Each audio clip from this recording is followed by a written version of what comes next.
こんにちは、手の仕事道具店です。今日はパピエティグルというパリ発祥のデザイン集団の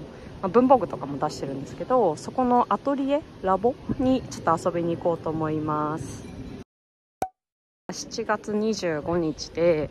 明日からパリ五輪がスタートするので、結構街中にこんな感じで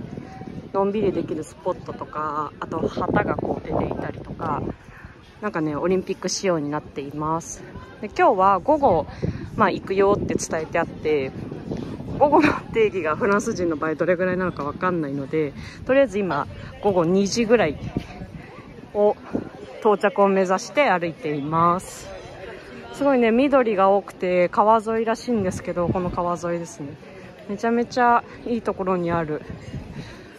今7月末ですけど、最高気温30度行く日が珍しいぐらいの感じで、すごい涼しくて過ごしやすいです。半年前に11月ぐらいに来た時はもうなんかずっと真っ暗で曇りだし、あんまりねパリこう明るいイメージなかったんですけど、夏は本当にね過ごしやすいなと思いました。これもパリ五輪のやつですね。はい、じゃあとりあえずラボまで歩こうと思います。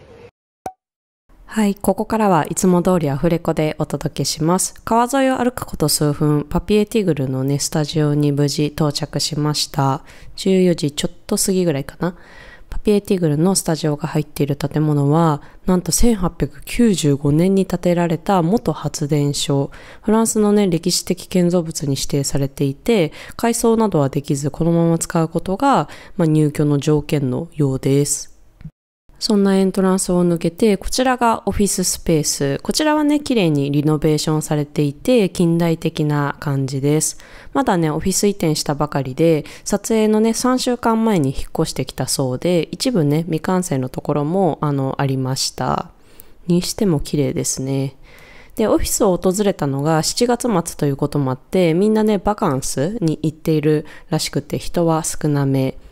そして、パピエティグルのパリオフィス自体には20人程度しかね、いない人がいないらしくて、それもね、衝撃を受けました。SNS も運営してるし、商品もね、シーズンで新作出したりとか、そもそも製造もね、自社でやってるし、もっと大きい4、50人ぐらい人がいる会社なのかなと思っていたんですけど、実際はね、想像の半分の人数でした。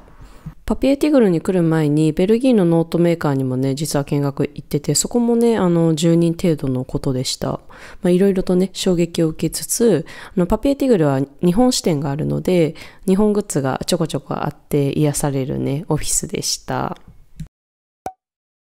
次は今回のお目当て、実際にノートが作られているところを見せてもらいました。こちらはオフィスエリアの下の地下1階に工場が併設しています。もともとはね、パリの本店に工場も併設していたらしいんですけども、オフィス移転と合わせて工場も移転。実はね、まだまだスペースがあって広すぎるらしい。確かにね、奥が全然見えません。確かエントランスを案内してもらった時に建物自体は200メーターくらいあるって言ってたような気がします。200メーターってすごいですよね。ではね、早速ノート作り見せてもらいます。まずは紙を裁断機でカットしていきます。この写ってる彼は全ての紙の種類やサイズを把握していて、商品に合ったサイズに切り出し印刷をしているそう。裁断機はね、セキュリティがついてるので、危ない状況になったらちゃんと止まるんだそうです。スーパーセーフって言ってました。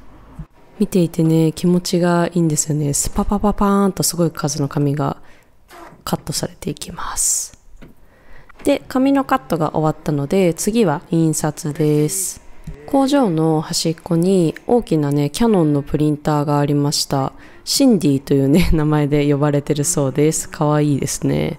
そして商品のほぼ全てをこれで印刷しているそうで、中の紙から表紙まで何でも印刷できちゃうすごいプリンターだって言ってました。で、もう一台プリンターがあって、この名前がねない方のキャノンのプリンターで長い年間スケジュールとかロールタイプのね商品を印刷しているって言ってました。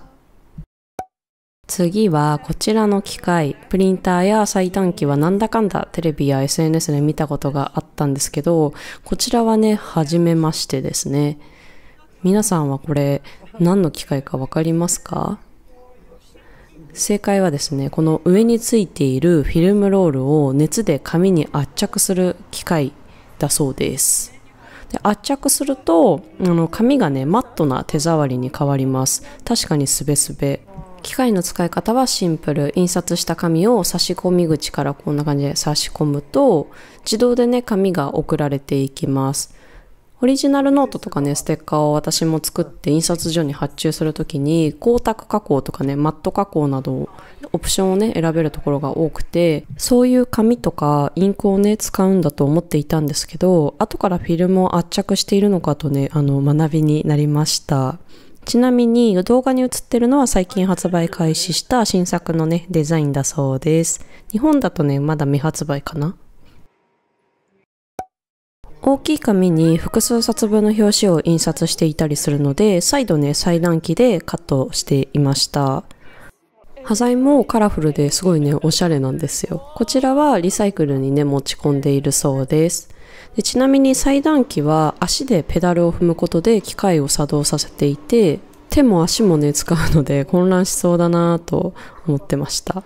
で、裁断機の機械にはね、サイズのメモがぎっしり貼ってあって、商品によってなんかいろいろ細かく異なるのかなと、ちょっとね、なんか読めそうで読めない、わかりそうでわからない、そんなメモでした。他にもノートを特徴づける細かい加工機械をいくつか見せてもらいました。これは箔押しをする機械。この見本の銀色の部分をね、作る機械です。見覚えのね、あるデザインのなんか型がたくさんね、ここにあって、すごいテンション上がりました。あと、パピエティグルの虎型に抜かれた後の箔も発見。この残った方の箔欲しいな。こちらはリング製本用の機械。実はね、私パピエティグルのリングノートが特にね、大好きなんです。理由としては見たことないカラーとか太めの軸、なんか多分針金じゃないのかな、透明の軸もあるんですけど、リング自体の製造も気になったんですけど、ちょっとね語学力の問題で聞けなかったので、機会があればねまた聞いてみたいなと思います。こちらは角丸を作る機械です。ノートの隅に丸くねカーブをつけることでデザイン的にもね印象が変わるし、使っているうちに角が潰れちゃうっていう機能的な面もねなくなるので、個人的にもこの角丸のノートをよく使っています。角丸にしているノートの表紙を見せてくれました。めっちゃ私が愛用しているやつだ。ハードタイプのノートやデザイン的に意図的にね角丸にしないものももちろんあるそうです。リングタイプ以外にも糊が付着したテープを使って製本するっていう機会がありました。